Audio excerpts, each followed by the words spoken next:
Hi everyone, welcome back to WHU TV. My name is John, your host as always, and I hope you're doing well as I always do. This is my full-time thoughts to West Ham 3, Chelsea 2.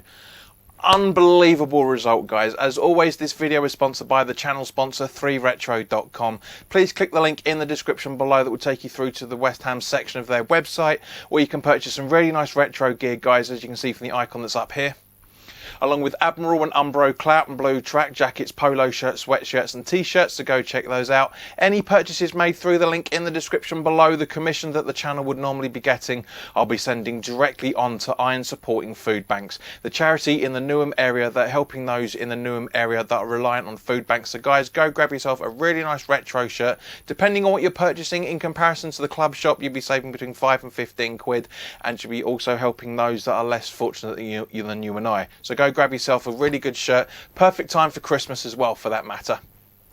Now, so let's crack on with it. Negatives out of the way first and foremost. Didn't agree with going with the 3 at the back. I said in the preview for the Chelsea game that Chelsea play a 3-4-2-1 formation, or was it 3-2-4-1, whatever the formation is, and I said that our 4-2-3-1 would be great to expose those areas, and that Chelsea's formation have, and to a degree I still maintain that. Silva's goal, I think, could have been not easily avoided, but could have been defended better. I really do think it could have been defended better. Mason Mount's goal on the 44th minute, I think it was, again, no disrespect to my neighbour Ben Johnson, I do think that it was fantastic that how well he played up until he got cramp by the looks of it, or his hamstring. It was one of the two in the build up to that goal. Bit of a mistake from Declan Rice, shall we say, against his former club and all that, but at the same point I do think we could have done better with that defensive display for that goal. Reason being was because it was too casual. Regardless of Johnson pulling up, Diop, Zuma and Dawson all should have moved quicker, all should have moved better. But all's not lost, as we know, guys, because as we know, we got a penalty in the first half, and Lanzini stepped up, and I was shouting, bottom left, Manny, bottom left, that's exactly where you need to go, and he put it into the left-hand side of the goal, and it was 2-1 at that point. Very happy with that. It was quite funny the way that seeing it from the Bobby Moore lower end. It's quite funny. I did laugh when that penalty happened, well, that decision happened, I should say, because Bowen and Mendy sort of bundled into each other, but it is a foul from the goalkeeper. If there was a goal scoring opportunity, there's a very good chance that Mendy's either booked or being sent off for that, one of the two, but it really wasn't, because Bowen was in and around Mendy, shall we say, trying to get the ball off him, so it was a foul, and therefore it was a penalty in the box, and then, as I say, 2-1. Andre Mariner, when the officials were shocking today, absolutely, no, I'll rephrase that, egregious is the word that springs to mind. It's that bad that we have to bring in the Latin. It's that bad. But as I said, 2-1 down at half time. 2 or 3 years ago, we would have been happy with that. Now, as I said in the preview about how fast, last few videos actually, to be fair, not just the preview, about how far we've come in such a short space of time, we were angry. We know this side can do better. We know, Moyes knows this side can do better. And to a degree, second half was much better. Much better. Obviously, we lost Zuma in the first half as well. Masuaku came on for him. You know, and it was just, and Lanzini came on for Johnson, if I remember correctly. No, Masuaku came on for Johnson, and Lanzini came on for Zuma. So I'm going to say Masuaku. But yeah, it was 2-1 down. Lukaku comes on at half time, and we're all thinking, shit, that's it, we've lost this. You know, he always scores against us, blah blah. But no, as I've maintained over the last few years, guys, and not just the last few videos as well, for that matter, we need anticipating players. Rice is the only one that did it. We saw more anticipation in the second half than we did in the first, especially with the build-up to Bowen's second equaliser. Or the equaliser, I should say, because Lanzini obviously was the penalty to make it 1-1, and then 2-1 at half time, and then Lanzini. Great work between with Bowen and Antonio.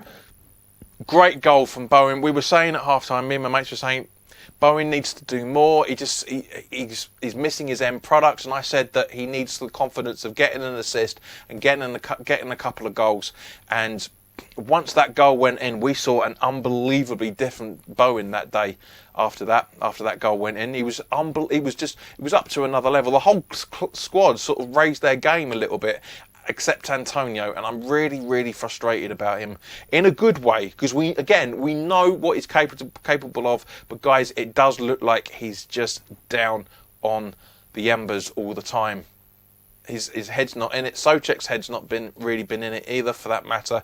By the way, I forgot to mention, guys, thank you very, very much to everybody that subscribed over the last couple of days. At the start, but just before the kickoff at lunchtime, we finally hit 2,000 again, and at the end of the game, it was 2,001. I did tweet about it. I put it up all on social media. Thank you very, very much for your support, guys. It really does mean a lot. If you're enjoying this, like this video, share this video as well. Comment in the comment section below at any point in the video. You know, guys, I want to hear back from you all the time. This is my channel as much as it's yours, and it's your channel as much as it is mine. I always want to have more interaction.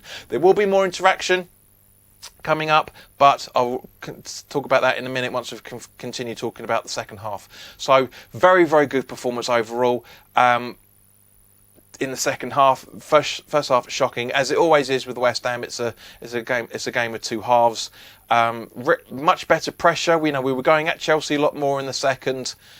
And as much as Tuchel tried to counteract what we were doing to a degree, we were getting there. I mean, Chelsea were off the boil. I'm sure a lot of supporters, especially those that left after Masuaku's goal on the 84th minute or 87th minute, whenever it was. Started seeing loads of Chelsea supporters walking off, and there's the argument about Chelsea supporters being glory hunters. I fucking hate Chelsea. I really detest them. Really, really do. They were a fantastic squad. They were a fantastic team. And they were a fantastic fan base.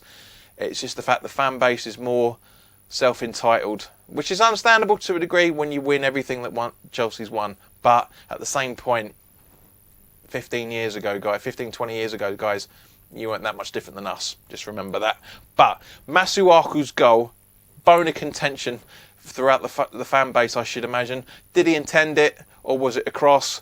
Personally, the way that he stuttered and kicked the ball, I genuinely think he actually meant it to be a shot on target. It was on target anyway, regardless of Mendy putting it into the back of the net at the far post, the near post. But from that point of view, but yes, absolutely buzzing for this. Just words can't explain it. You say 3 points against Chelsea, staying in the top four at the time of this recording.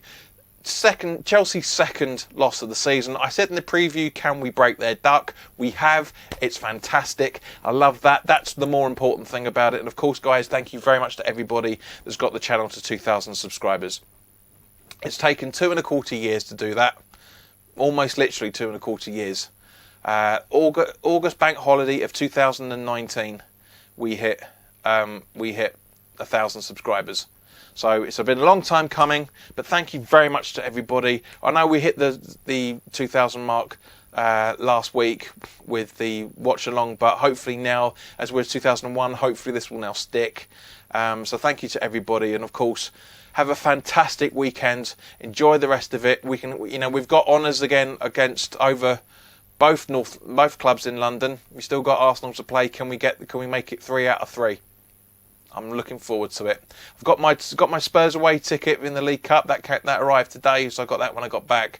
So guys, have a fantastic weekend. The preview for Zagreb is going to be coming up soon, and also the Burnley away game is going to be coming up later this week as well. So keep an eye out for that. If you want to become a Patreon, go check out the tiers. All the details are on social media. I've reduced the payments now for Academy graduate. It's £2.50. And for a squad player, it's £3 a month. So even at the top, I've removed the starting 11 £10 tier because that was too ambitious. It was never going to happen, unfortunately. But as I say, so you got the Patreon is cheaper. It's once the Patreon content grows and grows, that I do more content. Hopefully we'll get some other contributions. We've got AJ, the new column's coming out Monday as well. So if you want to become a Patreon, links in the description. Other than that, guys, have a fantastic weekend, and I will see you very, very soon. All the best now. Take care.